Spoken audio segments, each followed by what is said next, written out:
بسم اللہ الرحمن الرحیم۔ السلام علیکم۔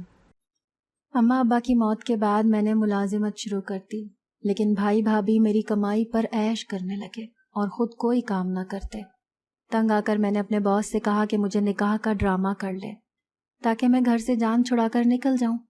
وہ مان گیا اور بھائی کے سامنے جھوٹا نکاح نامہ دکھایا، لیکن تبھی بھابھی مجھے گھسیٹ کر کمرے میں لے گئی۔ جان نکل گئی جب دروازہ بند کرتے ہی اس نے میں بچپن سے ہی اپنے والدین کی اکلوتی بیٹی ہونے کی وجہ سے بہت لاڈلی تھی۔ گھر میں سب مجھے پیار کرتے تھے۔ میرے 2 اور بھائی تھے جو مجھ سے بڑے تھے اور وہ دونوں بھی مجھ سے بہت محبت سے پیش آتے تھے۔ مجھے اسکول لانا لے جانا، میرے بال بنانا اور میرے ساتھ ہر وقت کھیلنا، یہ سب کام میرے بھائی بخوشی سر انجام دیتے تھے۔ اکلوتی بیٹی ہونے کی وجہ سے خوب نخرے اٹھائے گئے، مجھے اعلیٰ تعلیم دلوائی گئی۔ میرے بھائی میرا ویسے ہی خیال رکھتے جیسے کوئی بڑی بہن چھوٹی بہن کا رکھتی ہے۔ انہوں نے کبھی بھی مجھے کوئی کمی محسوس نہیں ہونے دی کہ میری کوئی بہن نہیں ہے۔ جب میں میٹرک کا امتحان پاس کر چکی تو ایک دن اچانک میرے ابو کی طبیعت خراب ہو گئی اور بیماری بڑھتی چلی گئی۔ اسی دوران وہ اس دنیا سے چلے گئے۔ ان کے جاتے ہی میں اکیلی ہو گئی، لیکن بڑے بھائی نے گھر کو سنبھال لیا۔ انہوں نے ملازمت کے ساتھ گھر کو بھی ایسے وقت دیا کہ لوگ ان کی فرما برداری پر رشک کرنے لگے۔ وہ امی کا مضبوط سہارا بن گئے۔ ادھر بڑے بھائی نے گھر کی ذمہ داریاں سنبھالیں، ادھر امی بہو بیاہ کر لانے کے لیے پر تولنے لگی، جو کہ وہ آخر کار بیاہ کر لے آئیں۔ بھابھی ہماری سگی خالہ کی بیٹی تھی۔ بھابھی نے آتے ہی گھر کے تمام انتظامات سنبھال لیے اور سب کا دل جیت لیا۔ بھابھی میرے ساتھ بھی بہت اچھے سے پیش آتی۔ مجھ پر گھر کی ذمہ داریوں کا کوئی بوجھ نہیں تھا، نہ ہی زندگی میں کوئی دوسری فکر تھی، اسی لیے میں ہر طرف سے آزاد ہو کر اپنی مرضی کی زندگی گزار رہی تھی۔ لیکن کچھ عرصے بعد امی بھی بیمار رہنے لگی اور چل بسی۔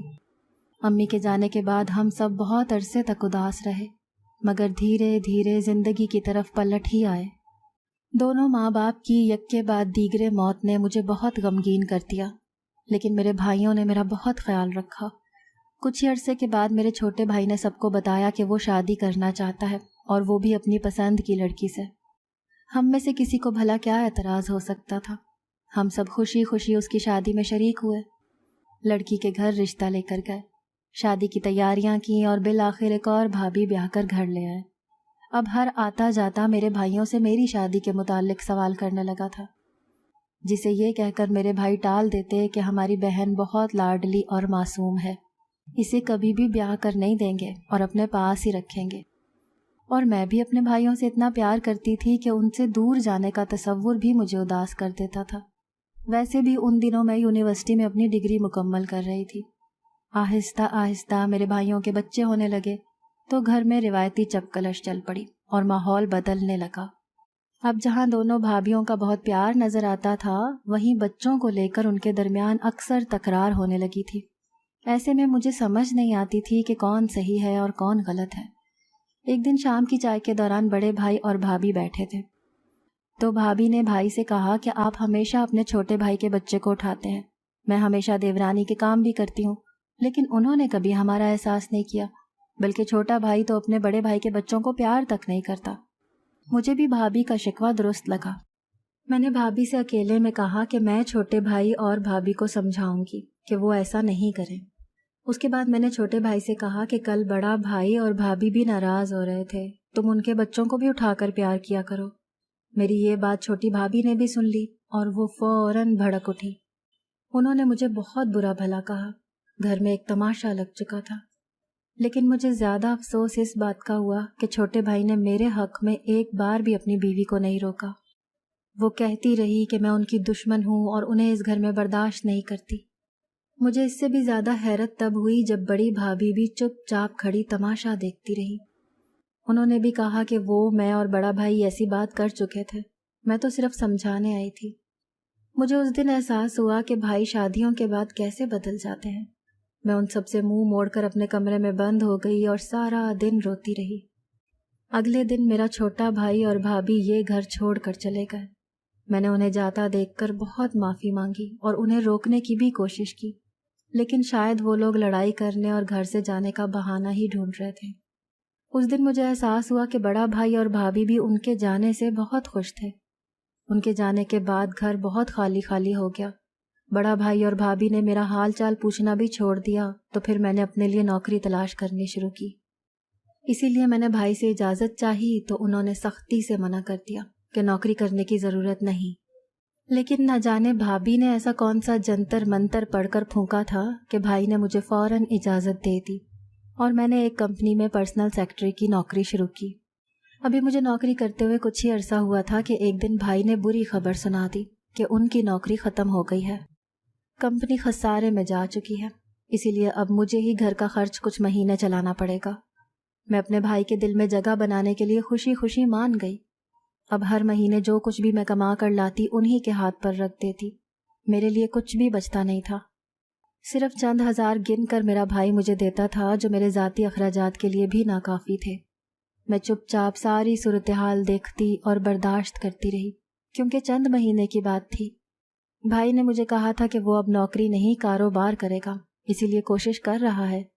میں بھی چپ رہ گئی، لیکن ایسا کہتے کہتے اور مجھے نوکری کر کے گھر چلاتے ہوئے 2 سال گزر گئے۔ ان 2 سالوں میں میری حالت زبوں حالی کا شکار ہو گئی، جبکہ میرے بھائی بھابھی اور ان کے بچے عیش کر رہے تھے۔ ہر آئے روز بھابھی کے میکے سے کوئی نہ کوئی آ جاتا، اور ہر روز کسی کی دعوت ہوتی، یا بھائی بھابھی کسی دوست کی پارٹی میں گئے ہوتے۔ میں ان سب سے عاجز آ گئی تھی، کیونکہ اب میری بھی شادی کی عمر ہو چکی تھی اور میں بھی اپنا گھر بسانا چاہتی تھی۔ لیکن بھائی اور بھابھی کا ایسا کوئی ارادہ نہیں تھا۔ مجبوراً مجھے ہی اپنے بارے میں کچھ سوچنا پڑا۔ بہت سوچ کے بعد ایک دن جب میں دفتر گئی تو اپنے ہینڈسم باس کی طرف دیکھا، جو میری ہی عمر کا لگتا تھا۔ میرے دل میں خیال آیا کہ کیوں نہ اپنے حالات بتا کر اس سے مدد طلب کی جائے۔ اس خیال کے آتے ہی میں نے باس سے کہا کہ مجھے اس سے کچھ ضروری بات کرنی ہے، لیکن یہاں نہیں، دفتر سے باہر نکل کر۔ وہ میری بات سننے کے لیے راضی ہو گیا۔ ہم دونوں کمپنی کا وقت ختم ہونے کے بعد ایک کیفے میں آ بیٹھے۔ یہاں میں نے ہمت جمع کر کے آہستہ آہستہ اسے اپنے حالات بتانا شروع کیے، اور کہا کہ وہ مجھ سے کچھ مہینے کے لیے نکاح کا ڈرامہ کر لے، تاکہ میں اس گھر سے جان چھڑا کر نکل جاؤں۔ پہلے تو وہ میری بات سن کر حیران ہوا، مگر کچھ ہی دیر بعد اس نے حامی بھر دی اور نکاح کے جھوٹے ڈرامے کے لیے مان گیا۔ اس کے بعد میرے باس نے ہی جعلی نکاح نامہ بنوایا اور مجھے دلہن کی طرح تیار کروا کر میرے بھائی کے گھر لے گیا، اور جھوٹا نکاح نامہ میرے بھائی کے سامنے پیش کر دیا، جسے دیکھ کر میرا بھائی آپے سے باہر ہو گیا اور باس پر چیخنے چلانے لگا کہ میری بہن سے زبردستی نکاح کیا ہے۔ میرے بھائی نے وہیں پولیس کو بھی بلوا لیا، لیکن میں نے بیان دیا کہ میں اپنی مرضی سے اس شخص کے ساتھ نکاح کیا ہے، جس کے بعد کوئی بھی کچھ نہیں کر سکتا تھا۔ لیکن میری بھابھی نے میرا بازو پکڑ کر مجھے کہا کہ چلو میرے ساتھ، کچھ بتانا ہے تمہیں، اور وہ مجھے اپنے کمرے میں لے گئی۔ لیکن اس وقت تو میری جان نکل گئی جب دروازہ بند کرتے ساتھ ہی میری بھابھی نے اپنے 2 سالہ بیٹے کو چھری سے زخمی کر دیا۔ بچہ درد سے تڑپ اٹھا اور چیخ چیخ کر رونے لگا۔ یہ سب دیکھ کر میری آنکھیں پھٹی کی پھٹی رہ گئیں اور زبان تالو سے چپک گئی کہ کوئی عورت ایسا کیسے کر سکتی ہے۔ اس کے بعد بھابھی نے بھاگ کر الماری سے کوئی کاغذ نکالا اور زور زور سے چلانے لگی کہ میں نے اس کے بچے کو مارنے کی کوشش کی ہے۔ یہ سب اتنا آنن فانن ہوا کہ مجھے کچھ بولنے اور سمجھنے کا موقع ہی نہیں مل سکا۔ بھابھی اور بچے کی چیخو پکار سن کر باہر موجود سب لوگ اندر کی طرف بھاگے۔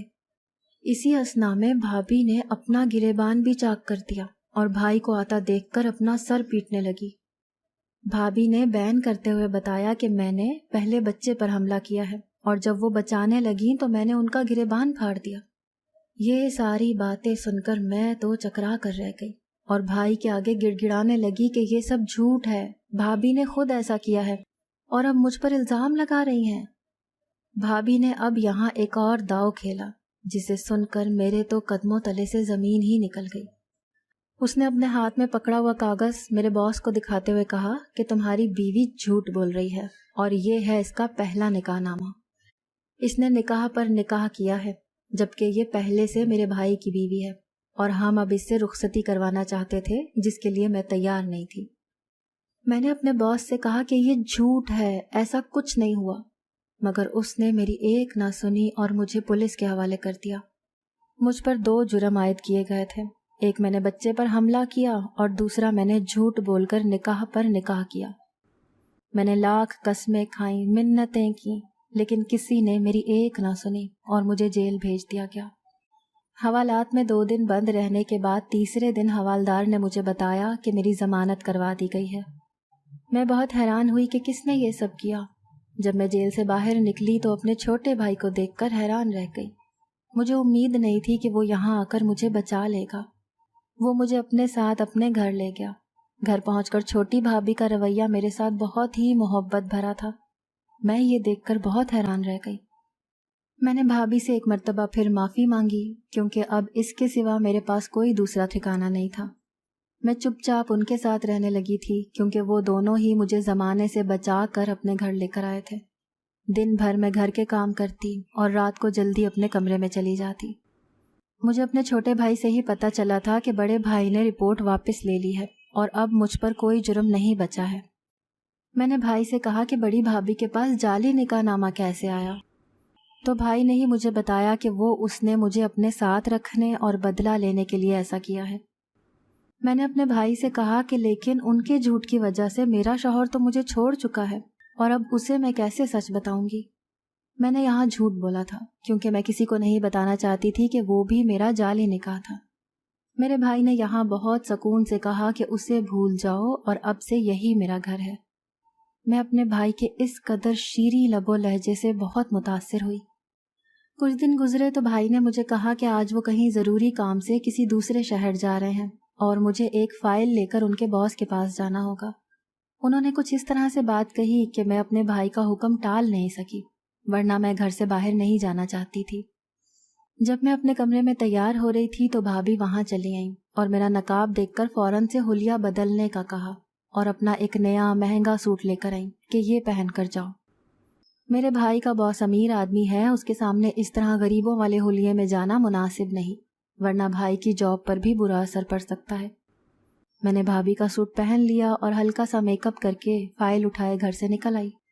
مجھے بھائی نے جو ایڈریس دیا تھا یہ کسی دفتر کا نہیں بلکہ ہوٹل لگتا تھا، جسے دیکھ کر میں کچھ پریشان ہو گئی، لیکن بھائی کا حکم بھی تو ماننا تھا۔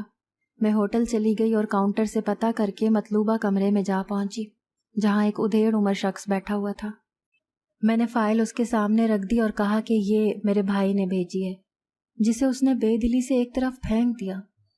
مجھے اس شخص کے تیور کچھ ٹھیک نہیں لگ رہے تھے، اسی لیے جلدی سے وہاں سے نکلنے کے لیے پر تول رہی تھی کہ اس نے میرا ارادہ بھانپ کر مجھے روک لیا اور کہا کہ آج میں گھر نہیں جا سکتی۔ اس کی اوٹ پٹانگ باتیں سن کر میں بہت پریشان ہوئی اور دل ہی دل میں ڈرنے لگی۔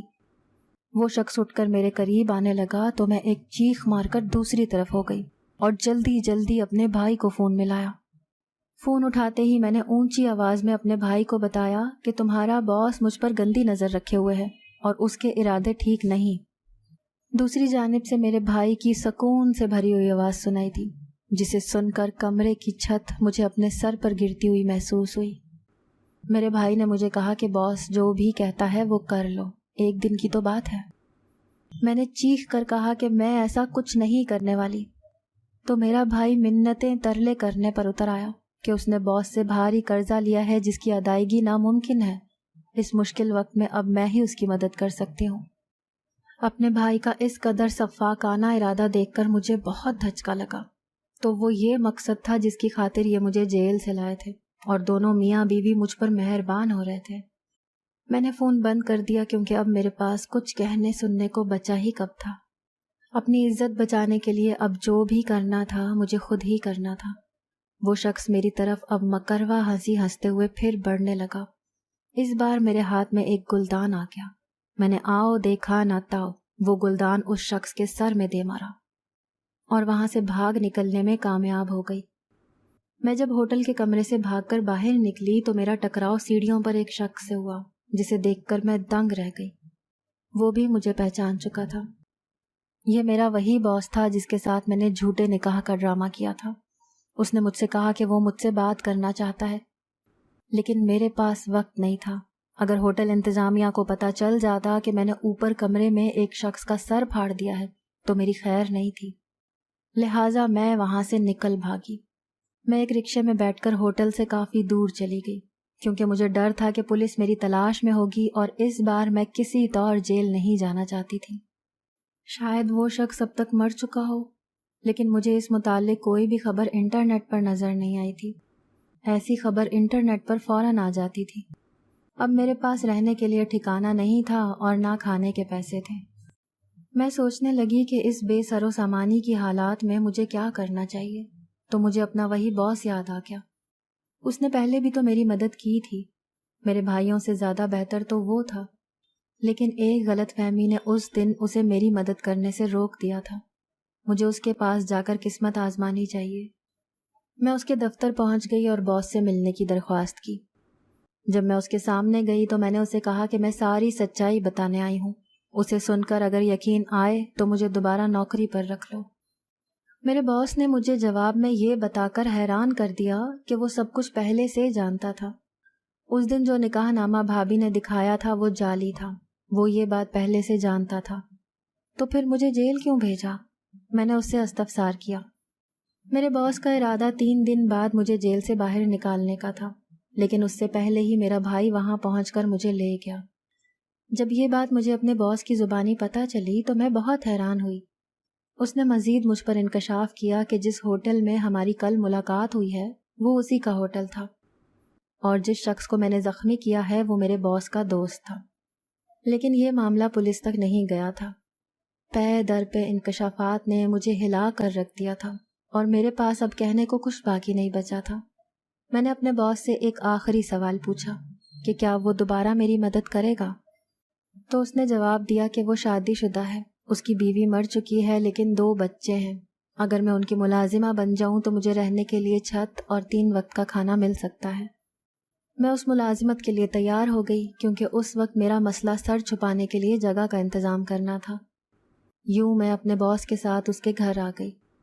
اس کے دونوں بچے چھوٹے تھے، ان کی پرورش کرنا مشکل نہیں تھا، لیکن اس کے گھر کے ماحول کے ساتھ چلنا مشکل تھا۔ اس گھر میں ہر آئے روز پارٹیز اور فنکشنز ہوتے تھے جس میں لڑکیاں برہنہ لباس پہن کر آتی۔ یہ سب رات گئے تک چلتا رہتا، لیکن مجھے باس کی جانب سے گھر کے دوسرے حصے کی طرف جانا سختی سے منع تھا، اسی لیے میں بچوں کو لے کر اپنے کمرے میں چلی جاتی۔ وہ رات دیر تک عورتوں اور شراب میں مگن رہتا۔ مجھے یہ سب پسند نہ تھا اور نہ ہی ان چیزوں کی عادی تھی، اسی لیے میں اب یہاں سے جانا چاہتی تھی، مگر سمجھ نہیں آ رہی تھی کہ کیسے جاؤں۔ ایک دن میں بچوں کو شام کے وقت پارک لے کر گئی۔ پارک میں بچے ایک طرف کھیل رہے تھے، میں قدرے الگ گوشے میں بیٹھ گئی۔ کچھ ہی دیر بعد چند چھوٹے چھوٹے بچے نیلے گندے کپڑوں میں ملبوس پارک میں داخل ہو گئے۔ گارڈ نے انہیں جھڑک کر باہر نکال دیا، مگر اس دوران میں ان بچوں تک پہنچ گئی تھی جن میں سے 2 بچے میں نے پہچان لیے تھے۔ یہ تو میرے بڑے بھائی کے بچے تھے، اور یہ یہاں کیسے بھیک مانگنے آ گئے؟ میں یہ دیکھ کر دنگ رہ گئی۔ میں اپنے باس کے بچوں کو جلدی جلدی گھر واپس پہنچایا اور خود باس کے آنے سے پہلے اپنے بھائی کے گھر کی طرف کا رخ کیا۔ جب میں گھر پہنچی تو اس ٹوٹے پھوٹے کھنڈر کا نقشہ ہی بدل چکا تھا۔ میں اس گھر کو دیکھ کر بہت افسردہ ہوئی کہ یہ کیا ہوا، لیکن اپنے بھائی کی حالت دیکھ کر میرا دل لرز اٹھا، جو انتہائی کمزور اور بے بس ہو کر بستر پہ پڑا تھا۔ مجھے آتا دیکھ کر اسے بھی حیرانی ہوئی۔ میں نے اس کی حالت کے بارے میں پوچھا تو میرے بھائی نے کہا کہ ایک حادثے میں اس کی ٹانگ کٹ گئی تھی۔